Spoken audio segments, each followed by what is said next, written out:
Notre second invité, Christian Dubrulle, journaliste scientifique, créateur de Daily Science et aussi directeur. Bonjour ou bonsoir. Alors dites-moi, pour vous, quel a été le tout premier déclic de la vulgarisation scientifique ? C'est simplement l'envie d'essayer de comprendre, de savoir. Et ça, je pense que ça remonte peut-être même juste à l'enfance. Oui. Découvrir, comprendre et comprendre le plus aisément et le plus rapidement possible. Comprendre. Or ça, après, parce que là, c'est de la vulgarisation. C'est le déclic de vouloir partager avec le public ce qu'on découvre par ailleurs au détour de lectures scientifiques, mais surtout de rencontres avec des chercheurs, des chercheuses de chez nous. Alors, après une longue carrière au soir, vous créez Daily Science et vous m'avez dit, à Daily Science, on s'amuse comme des fous. Ah ben oui, c'est l'essence même du métier. Oui. Et on se tutoie. Pascal, tu es bien placé pour le savoir. C'est un métier où si on ne s'amuse pas, on ne fait rien vraiment de bon. Et donc là, évidemment, en matière de vulgarisation scientifique aussi, c'est une des facettes de notre métier de journaliste.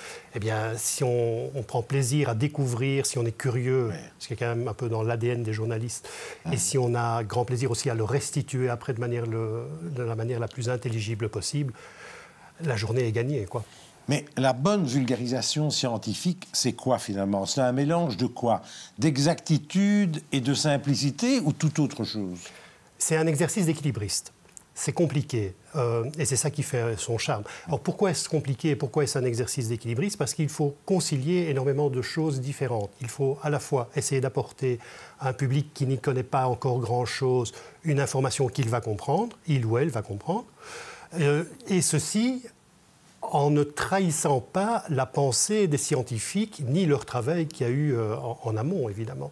Donc c'est à la fois un exercice de simplification, mais qui ne peut pas se résumer à simplement de la simplification,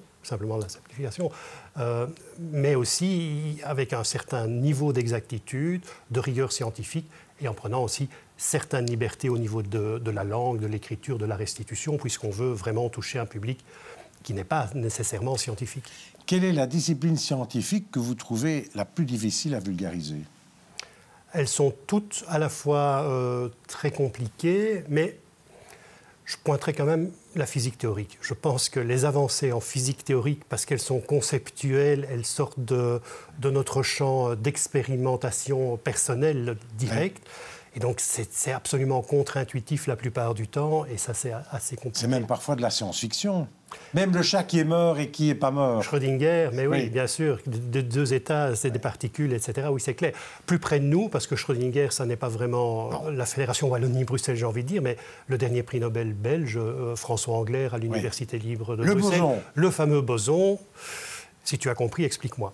Précisément, le boson, nous, on a cerné certains aspects. Toi, tu n'as toujours pas compris? Non, fondamentalement, non. D'un point de vue calcul, mathématique, non, je n'ai pas compris. Ça me dépasse, évidemment.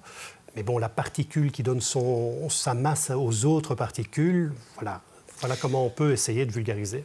Alors, bon, il y a la recherche, la vulgarisation, mais il y a aussi, grâce au prix Werners du FNRS, une sorte d'opération trésor des musées. Allez, explication, parce que ça va intéresser tous ceux et toutes celles qui nous écoutent. Alors là, donc Daily Science publie chaque jour une information en lien avec la science, la recherche, l'innovation qui se déroule chez nous. Et c'est gratuit. Et c'est gratuit, grâce notamment au soutien du FNRS aussi, et depuis le début, merci au FNRS pour cela.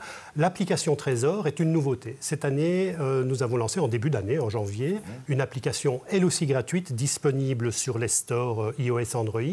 Cette application qui s'appelle Trésor, avec Z, donc T-R-E-Z-O-O-R-S, qui présente 2-3 fois par semaine un des trésors d'un des musées universitaires que nous avons en Fédération Wallonie-Bruxelles. Parfois plus connus du public.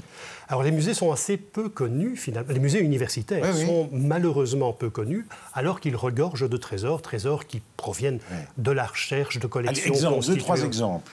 Alors écoute, il y a un trésor que j'aime vraiment beaucoup, qui est un des tout premiers trésors qu'on a présenté dans Daily Science. C'est un masque de théâtre No du musée L à Louvain-la-Neuve, qui est qui n'est pas scientifique au sens science dure du terme, mais qui fait partie de leur collection. Et tu vois un peu ce masque blanc avec un drôle de sourire. Et en fonction de la manière dont tu regardes ce masque, par le haut, il sourit, par le bas, il a l'air de tirer la tête. Ça fait partie des collections du musée. C'est un des milliers d'objets qu'il y a dans les collections de ce musée. Et c'est vrai pour tous les musées universitaires. Est-ce que parfois votre équipe a renoncé à vulgariser un projet parce que c'était trop complexe, trop compliqué ?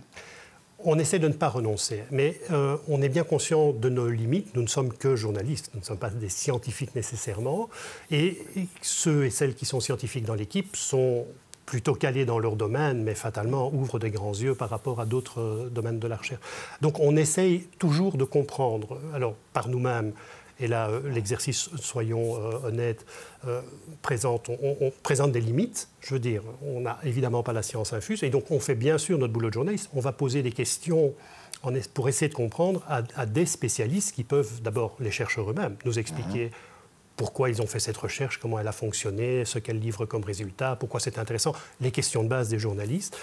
Et si on n'a toujours pas compris, on se fait répéter la chose une fois ou deux ou trois, et on trouve aussi d'autres interlocuteurs. Mais je pense que vraiment poser un choix au départ de non, ça, on n'en parle pas, c'est loin d'être automatique. Alors, on le sait, la recherche, la science, c'est aussi des débats scientifiques, parfois très forts, très ardus. Est-ce que le vulgarisateur, lui, il peut rester neutre ou pas ? Alors, il y a les pro-scientifiques, les anti-scientifiques, il y a les pro-vaccins, il y a les anti-vaccins, pour prendre un exemple très concret. Nous, à notre niveau de journaliste, ce que nous voulons apporter, c'est une information sur les progrès de la science.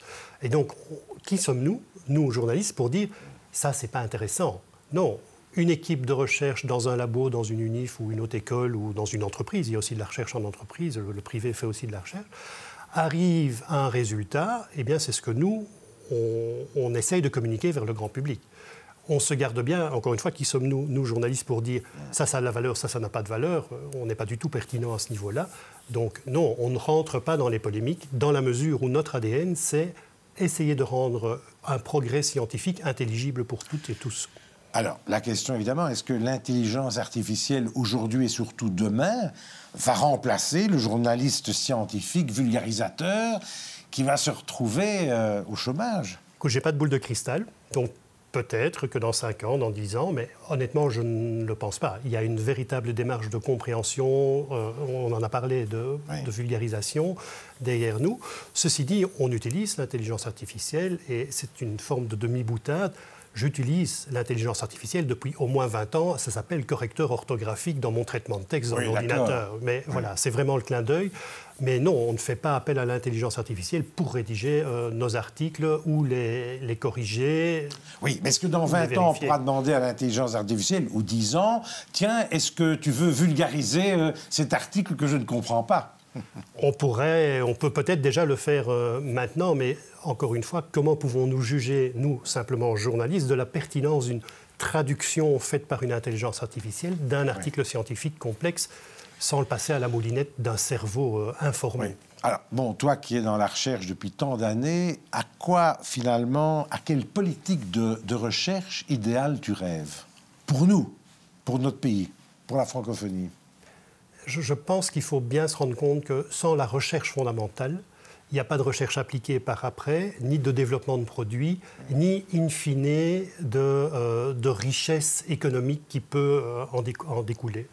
Donc il me semble que le financement de la recherche fondamentale dans notre pays, dans notre région, est indispensable et que des niveaux de financement suffisants sont absolument indiscutables. Il faut maintenir un certain niveau de recherche fondamentale chez nous, parce que simplement... Plus qu'actuellement ? Parce que c'est la matière grise et que c'est la seule matière première dont on dispose encore. On n'a plus de mines, quoi, par ailleurs. Plus qu'actuellement ?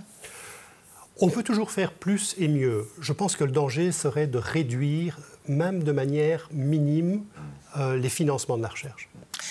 Et pourtant, toutes les chercheuses et chercheurs que j'ai accueillis ici, la plupart me disent on doit nous-mêmes passer un bon bout de temps de notre travail à chercher des financements.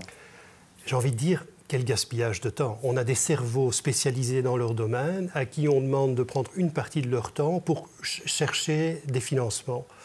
On ferait mieux, je pense, de leur offrir un panorama, un horizon de financement clair est suffisamment pourvu pour qu'ils ne perdent plus, ils ou elles, leur temps à devoir chercher des sous pour pouvoir faire de la recherche. Dans un monde idéal, ça devrait être comme ça. Allez, Michel Serres, une citation de Michel Serres. Je cite, « Un chercheur est celui qui risque sa vérité et qui se casse la figure. » Un commentaire. Je pense que ça décrit, même pas de manière sarcastique, le quotidien des chercheurs et des chercheuses. Quand on cherche, on prend des risques, on part dans une direction, on émet une hypothèse, on essaie de la vérifier, on réalise des expériences et on peut se planter. Et quand on trouve quelque chose qui semble être positif, on fournit à la communauté scientifique tous les outils, toutes les armes pour nous contredire, nous les chercheurs, parce qu'on explique la méthode, la manière dont on a travaillé, etc., de sorte que cette recherche puisse être reproduite par ailleurs. Et donc, fatalement, oui, on risque de se casser la gueule par moment, et tant mieux, c'est comme ça que la recherche progresse. Allez, dernière question. Quel chercheur, quelle chercheuse, mort ou vivant, rêverais-tu de rencontrer pour un long entretien ? J'adorerais rencontrer Marie Curie. Marie Curie parce que prix Nobel, 2 fois prix Nobel, parce que femme rare, titulaire de prix Nobel. Donc 2 fois c'est rare, et femme titulaire de prix Nobel, c'est rare aussi. Et ça nous replonge loin dans le passé, évidemment. Mais là, si tu avais une baguette magique, en plus de ma boule de cristal, je fais volontiers une très longue interview avec elle. Merci d'avoir été mon invité. Vous pourrez voir, bien entendu, toutes ces capsules et tous ces entretiens sur les sites de La Libre, de l'ADH et de Vers l'Avenir.